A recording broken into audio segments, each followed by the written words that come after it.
Assalamualaikum warahmatullahi wabarakatuh. Selamat pagi dan salam sejahtera kepada semua sejawat yang telah bergabung dalam sesi terakhir dari virtual course ini. Sesi terakhir ini akan membahas mengenai tata laksana aritmia yang mengancam jiwa. Berikut adalah disclosure statement saya. Seperti yang kita ketahui bersama, aritmia baik itu bradi maupun tachyarrhythmia yang mengancam nyawa seringkali kita temukan di UGD ataupun ICU. Aritmia yang mengancam nyawa ini harus segera kita kenali dan kita tangani secara cepat. Seringkali keputusan pasien kita ini mau diapakan harus diambil dalam beberapa menit atau bahkan beberapa detik, supaya pasien tidak jatuh ke dalam kondisi yang lebih buruk atau bahkan meninggal. Berikut adalah outline dari presentasi saya. Pertama, saya akan bahas mengenai bradyaritmia. Sebelum membahas algoritma lebih jauh, kita akan bahas kapan suatu aritmia dianggap mengancam jiwa atau tidak stabil secara hemodinamik secara klinis. Kapan dikatakan tidak stabil? Yang pertama, apabila aritmia tersebut menyebabkan hipotensi atau menyebabkan penurunan kesadaran atau sinkopi, menyebabkan tanda-tanda shock, dan apabila aritmia tersebut menyebabkan ischemic chest pain atau gagal jantung akut. Nah, bradikardi biasanya tidak menimbulkan keluhan apabila heart rate-nya masih di atas 50. Namun apabila heart rate-nya di bawah 50, keluhan-keluhan ini bisa saja muncul. Berikut ini adalah algoritma ACLS dari AHA. Apa yang harus dilakukan kalau menemukan kasus bradikardi yang mengancam jiwa? Yang pertama adalah berikan atropin dengan dosis 0,5 mg atau 2 ampul. Dapat diulang setiap 3-5 menit dengan dosis maksimal 3 mg. Apabila atropin tidak efektif, maka dapat dilakukan transcutaneous pacing atau pemberian dopamin atau epinefrin dengan dosis sekian. Apabila masih tidak efektif, maka segera konsul ke kardiologis di rumah sakit Anda untuk dilakukan transvenous pacing. Nah, ini adalah algoritma yang lebih baru yang dikeluarkan oleh ACC/AHA pada tahun 2018. Algoritma ini lebih detail dalam memberikan panduan tata laksana pasien dengan bradyaritmia. Langkah awal kurang lebih sama dengan algoritma ACLS. Apabila ada pasien dengan moderate to severe simptom akibat bradikardi, maka berikan atropin dulu dengan dosis sekian. Nah, apabila pasien telah diberikan atropin, maka segera evaluasi apakah pasien mengalami intoksikasi obat-obatan tertentu. Misalnya terjadi intoksikasi digoxin, beta blocker, ataupun kalsium channel blocker. Jika iya, maka berikan antidot yang spesifik. Namun bila antidot tidak ada atau tidak efektif dan pasien masih simptomatik, maka evaluasi lagi apakah pasien masih dalam kondisi hemodinamik yang tidak stabil. Bila hemodinamiknya tidak stabil, maka dapat segera dilakukan transcutaneous ataupun transvenous pacing. Nah, apabila hemodinamiknya masih relatif stabil, maka evaluasi dulu kausanya apa dan jenis bradyaritmianya apa. Khusus pada AV block yang kausanya akibat STEMI, biasanya STEMI inferior, maka dapat dipertimbangkan pemberian aminofilin dengan dosis sekian. Sedangkan untuk kasus yang lain, dapat dipertimbangkan untuk pemberian dopamin, isoproterenol, ataupun epinefrin. Apabila pemberian obat-obatan ini masih tidak efektif, maka dapat segera dilakukan temporary pacing. Nah, yang perlu diingat sambil melakukan stabilisasi hemodinamik, perlu dicari penyebab-penyebab bradikardi yang reversible, antara lain acute coronary syndrome, kelainan elektrolit yang sering adalah kalium yang tidak normal, efek samping obat-obatan, gangguan metabolik atau gangguan endokrin seperti hipotiroid dan asidosis, dan lain-lain. Apabila ditemukan kausa yang reversible, segera lakukan tata laksana sesuai penyakit dasar. Biasanya bradikardi akan hilang begitu underlying disease-nya diobati. Berikutnya adalah manajemen dari narokompleks takikardi. Ini adalah algoritma umum takikardi menurut ACLS. Pada prinsipnya, semua takikardi dengan hemodinamik tidak stabil sebaiknya segera dilakukan kardioversi. Untuk reguler narokompleks takikardi dapat dimulai dengan dosis 50 Joule, sedangkan untuk irregular narokompleks takikardi mulai 120 Joule. Apabila kita menghadapi kasus narokompleks takikardi dengan hemodinamik yang masih stabil, jangan lupa untuk melakukan ECG 12 lead terlebih dahulu. Kenapa? Karena ECG 12 lead pada saat takikardi ini sangat penting untuk memperkirakan jenis dan mekanisme terjadinya aritmia. Setelah itu dapat dilakukan vagal manuver. Bila tidak berhasil, dapat dilakukan pemberian adenosin. Bila masih tidak berhasil lagi, dapat diberikan CCB atau beta blocker. Nah, berikutnya adalah manajemen dari reguler narokompleks takikardi. Ini penyebabnya yang paling sering adalah AVNRT, tapi bisa juga merupakan suatu ortodromic AVRT, vokal atrial takikardi, atau atrial flutter 2:1 atau 1:1. Ini ada algoritma yang dikeluarkan oleh ESC untuk memperkirakan jenis narokompleks takikardi. Namun seringkali di UGD kita masih ragu atau mungkin ngeblank ini jenis narokompleks takikardi yang mana. Ini untungnya ESC punya algoritma untuk tata laksana narokompleks takikardi yang penyebabnya masih belum diketahui. Ini kurang lebih sama dengan ACLS, kalau hemodinamik tidak stabil, segera lakukan kardioversi. Kalau misalnya masih stabil, dapat dilakukan vagal manuver. Bisa dengan falsafa manuver atau carotid sinus massage. Namun penelitian menunjukkan bahwa teknik yang keberhasilannya paling tinggi adalah dengan modified falsafa manuver. Secara umum tingkat keberhasilan vagal manuver cukup rendah, hanya sekitar 19-54%. Kalau misalnya vagal manuver tidak efektif, dapat dilakukan pemberian adenosin. Bila pemberian adenosin tidak efektif atau adenosin tidak ada, maka dapat dilanjutkan dengan pemberian calcium channel blocker ataupun IV beta blocker, misalnya dengan pemberian metoprolol ataupun dengan pemberian diltiazem intravena. Jika pemberian obat-obatan masih tidak efektif, maka pilihannya adalah kardioversi. Nah, ini yang paling sering kita temui di UGD, yaitu atrial fibrilasi dengan rapid ventricular response. Prinsipnya sama, apabila pasien datang dengan hemodinamik tidak stabil, maka tetap harus dilakukan kardioversi. Yang membedakan adalah setelah dilakukan kardioversi, jangan lupa untuk memberikan antikoagulan untuk stroke prevention. Pertama, hitung CHA2 score-nya dulu. Kalau CHA2 score-nya 0 pada laki-laki atau 1 pada perempuan, maka berikan antikoagulan selama paling tidak 4 minggu. Kalau misalnya CHA2 score-nya lebih dari itu, 1 pada laki-laki atau 2 pada perempuan, maka antikoagulan sebaiknya diberikan seumur hidup. Nah, pasien dengan AF rapid ventricular response yang hemodinamiknya masih stabil, maka pilihan manajemennya ada 2 pilihan, yaitu rhythm control atau rate control.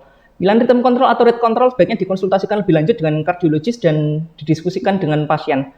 Pada rhythm control strategi ini, kita berusaha mengembalikan irama AF menjadi irama sinus.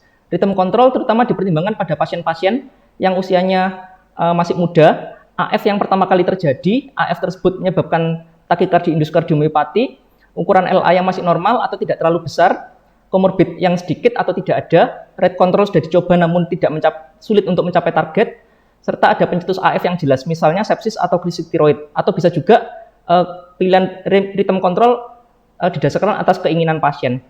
Rhythm control dapat dicapai dengan antiarrhythmic drug, kardioversi elektif atau dengan ablasi dengan cara pulmonary vein isolation.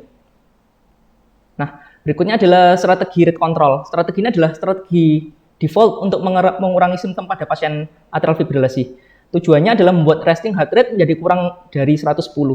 Pilihan obat-obatan yang diberikan adalah beta blocker atau non-dihydropyridine CCB. Dalam pemberian obat-obatan rate control harus diperhatikan komorbid yang menyertai pasien.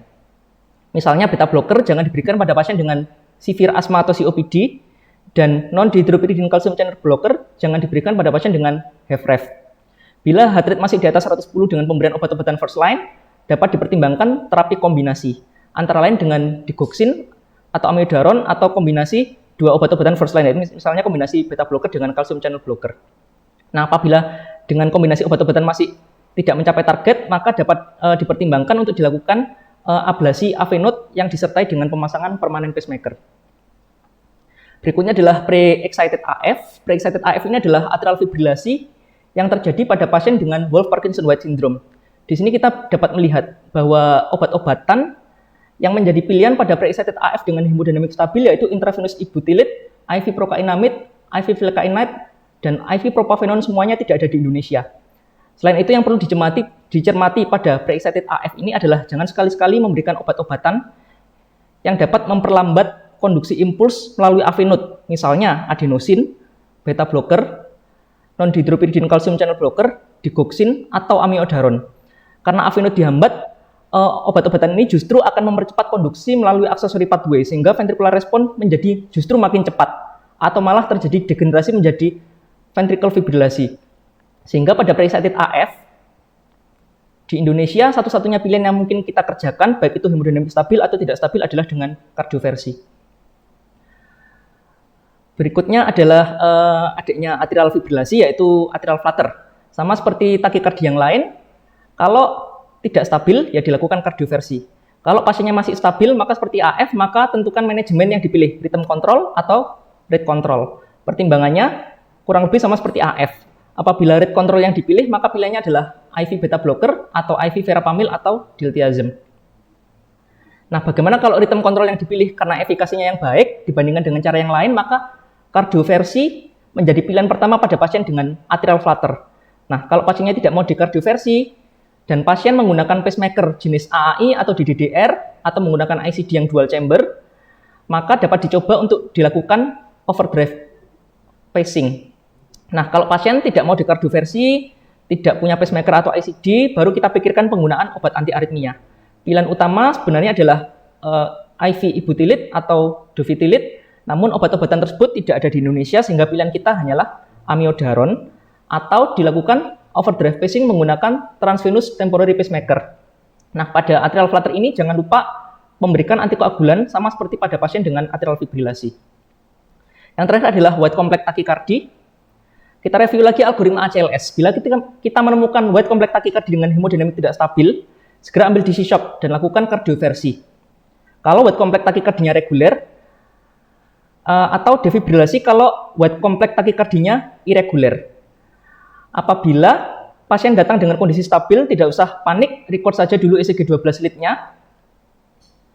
Sekitar 80% wide complex tachycardia memang merupakan suatu ventricle tachycardia, sehingga kalau kita ragu-ragu sebaiknya ditata laksana sebagai VT. Namun sebaiknya tetap dilakukan konsultasi dengan kardiologis karena beberapa jenis wide complex tachycardia memiliki terapi yang spesifik. Misalnya pada kasus ini, ECG menunjukkan reguler wide complex tachycardia. Kalau kita perhatikan pada lead 2, 3, dan AVF menunjukkan deflasi yang positif, sehingga aksisnya inferior. Dan morfologi KRS-nya adalah seperti LBBB. Ya, ini adalah idiopathic RVOT-VT. Mekanismenya adalah triggered activity delayed after depolarization, sehingga sensitif dengan pemberian adenosine, beta blocker, ataupun CCB. Nah, contoh berikutnya. Kita lihat di sini, ini adalah regular wide complex tachycardia. Namun kita lihat di sini KRS intervalnya tidak terlalu lebar dengan RS intervalnya relatif pendek. Nah, kita lihat morfologinya di sini. Nah, morfologinya seperti RBBB sehingga kemungkinan VT-nya berasal dari ventricle kiri. Lalu kita lihat aksisnya. Ini aksisnya superior atau LAFB. Nah, ini adalah vascular VT yang sensitif dengan pemberian verapamil. Nah, bagaimana kalau SPJP-nya tidak bisa ditelepon? Nah, SC memberikan panduan untuk tata laksana awal regular wide complex tachycardia yang diagnosis pasiennya belum jelas. Apabila hemodinamik tidak stabil, maka tetap lakukan kardioversi. Kalau hemodinamik stabil, maka boleh dicoba dilakukan vagal manuver. Nah, vagal manuver ini mungkin bisa menterminasi regular wide complex tachycardia bila ternyata wide complex tachycardia itu merupakan suatu SVT dengan konduksi ventricle aberran atau bila ternyata wide complex tachycardia itu merupakan suatu antidromic AVRT. Nah, kalau masih belum convert ke sinus, maka dapat dilakukan injeksi adenosin kalau ada, karena injeksi adenosin dapat menterminasi antidromic AVRT atau dapat menterminasi outflow tract VT. Kalau masih tidak efektif, dapat diberikan prokainamid, namun ini tidak ada di Indonesia, atau diberikan amiodaron. Bila tidak efektif dengan pemberian obat-obatan, maka pilihannya adalah kardioversi. Kalau misalnya diagnosis wide complex tachycardia jelas suatu VT, maka kita dapat menggunakan algoritma ini. Kalau tidak stabil, ya kita lakukan kardioversi. Kalau misalnya stabil, maka perlu ditelaah lebih lanjut apakah bentuk VT-nya khas untuk jenis VT tertentu, misalnya VT yang terjadi pada pasien tanpa structural heart disease, biasanya merupakan outflow tract VT atau vascular VT. Nah, kalau misalnya VT-nya merupakan outflow tract VT, maka pilihan utamanya adalah beta blocker IV. Kalau vascular VT, pilihan utamanya adalah verapamil IV. Apabila VT tersebut terjadi pada pasien dengan structural heart disease, maka dapat dilakukan kardioversi langsung kalau pasiennya mau, atau dicoba dulu dengan pemberian obat-obatan. Pilihan utamanya adalah prokainamid, kalau tidak ada dapat dengan amiodaron atau sotalol. Kalau masih belum convert sinus, sebaiknya dilakukan kardioversi. Nah, kalau dilakukan kardioversi masih VT, sebaiknya pasien dilakukan sedasi dan dipikirkan untuk diberikan antiaritmia jenis yang lain. Kalau masih tidak convert sinus, maka dapat dilakukan kateter ablasi. Bagaimana kalau VT-nya recurrent? Kalau VT-nya monomorfik, dapat langsung dilakukan kateter ablasi atau dicoba dulu dengan obat-obatan yaitu amiodaron atau sotalol. Kalau masih recurrent dapat dilakukan kateter ablasi. Kalau VT-nya polymorfik, koreksi dulu kelainan-kelainan yang reversibel yang ada. Misalnya hentikan obat-obatan yang memperpanjang VT interval, koreksi kelainan elektrolit bila ada, dan lakukan revaskularisasi bila dicurigai ada iskemia miokard. Kalau tidak ada reversible cause, dapat diberikan amiodaron atau beta blocker atau lidocain. Kalau VT masih tidak kontrol dengan medikamentosa, dapat dilakukan terapi yang lebih advance yaitu kateter ablasi ataupun cardiac sympathetic denervation. Nah, sedikit saya bahas mengenai torsa de Poix. Ini adalah bentuk khusus dari polymorphic VT dan biasanya berkaitan dengan prolonged QT interval. Biasanya pasien torsa de Poix datang dengan hemodinamik tidak stabil sehingga langsung kita dapat lakukan defibrilasi. Hal-hal lain yang harus dilakukan pasien torsa de Poix adalah identifikasi semua obat-obatan yang dikonsumsi pasien. Kalau ada obat-obatan yang perpanjang QT interval, obat tersebut harus dihentikan. Kemudian berikan MgO magnesium sulfat 2 gram IV bolus pelan, dilanjutkan dengan PAM 1-4 gram per jam dengan target Mg di atas 2. Hentikan PAM MgS4 bila Mg sudah di atas 3. Lalu koreksi kalium dengan target kalium high normal yaitu 4,5-5. Koreksi juga hipokalsemi kalau ada, dan pada kasus torsa de Poix yang recurrent dapat dipertimbangkan pemberian isoproterenol ataupun overdrive pacing dengan target heart sekitar 100. Yang terakhir adalah manajemen VF atau pulseless VT.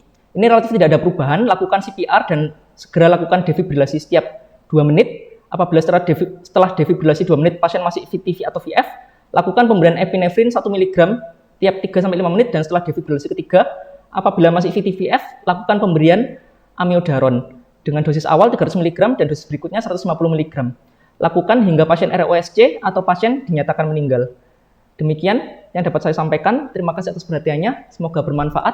Wassalamualaikum warahmatullahi wabarakatuh. Sorry, kelebihan 2 menit ya.